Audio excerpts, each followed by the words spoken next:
Hello, my name is Hafiza. This presentation is on communication theory and relationships. Basic communication is a consistent two-way exchange of messages between at least two people. The sender originates the communication process with a message. The message could be a question, request, idea, or even a statement. The receiver acknowledges the message, interprets, and then responds.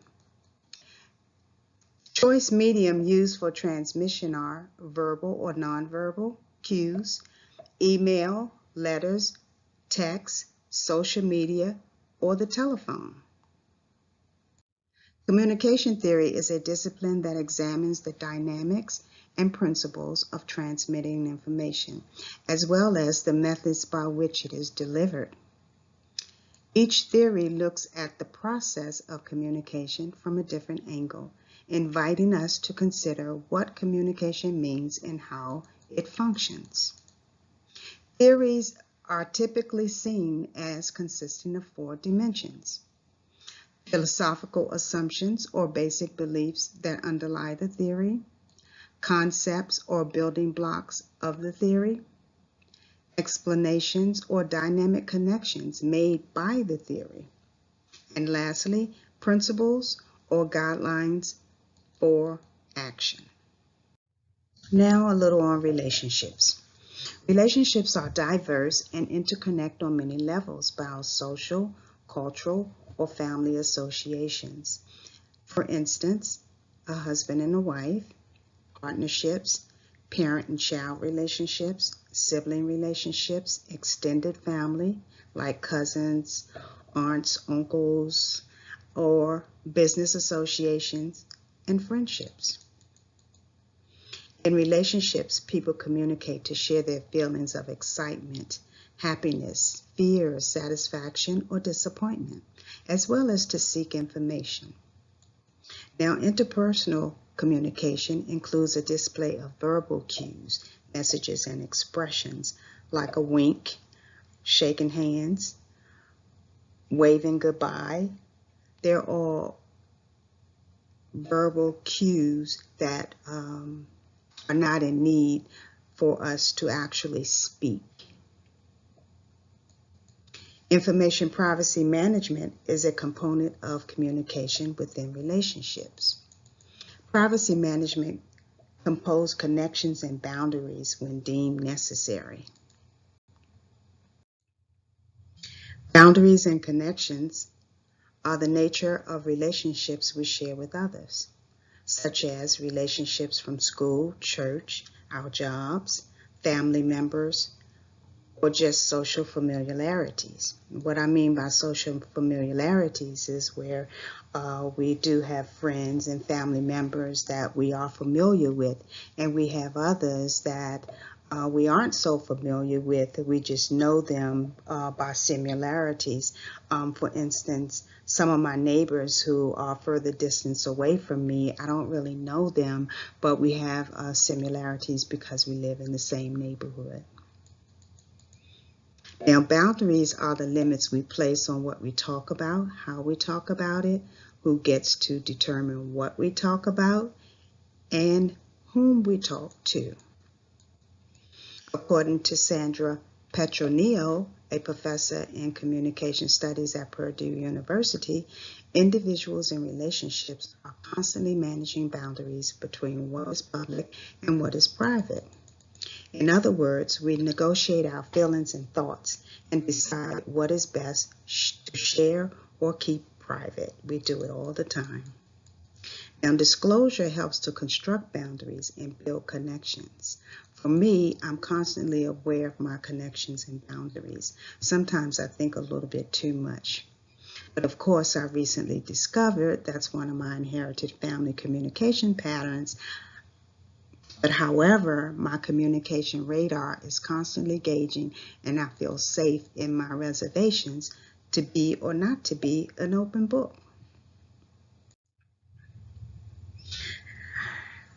Relational theories presented are communication privacy management theory and family communication pattern theory. These theories examine the connection and boundaries within relationships.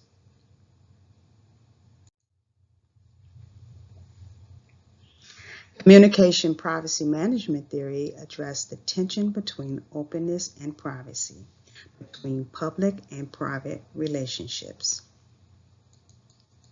As the relationship between two individuals develop, the partners share some aspects of themselves, adding both depth and breadth to what they know about one another. Thereby, boundaries and connections shift towards closeness or distance.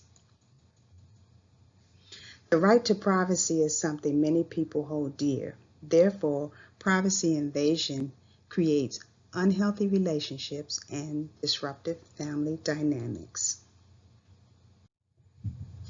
The second theory studied here is the family communication pattern theory. It's a theory that explores the frequency and quality of communication experienced within the family unit. In addition, family communication pattern theory explores the communication patterns of family and the impacts and the consequences for relationships. Personally, I've considered my family communication patterns. I realize connections between my family communication patterns and my relationship connections from the past as well as the present. This result has shown me once an individual becomes an adult, communication family patterns are a choice. If they're unwanted, they can be changed if desired.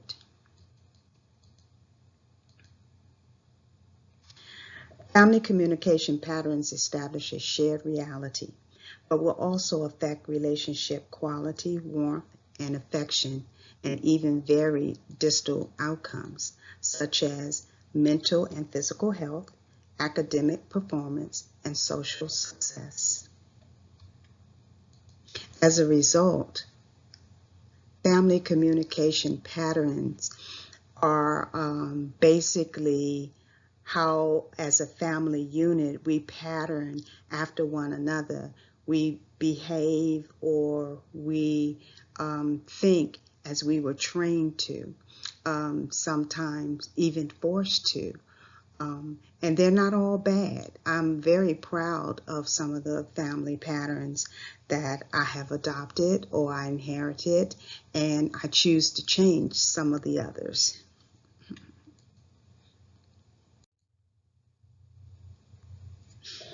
Now, from a biblical worldview, in Proverbs 1:2-5, the word of the Lord encourages communication for the good of service, growth, discernment, teaching, learning, and judicious behavior in relationships.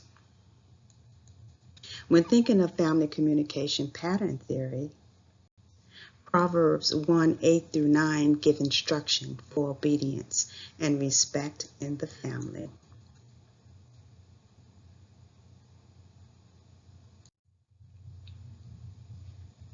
We're at the end of this presentation, and I thank you for this opportunity to share it with you. Thank you so much, and have a wonderful day.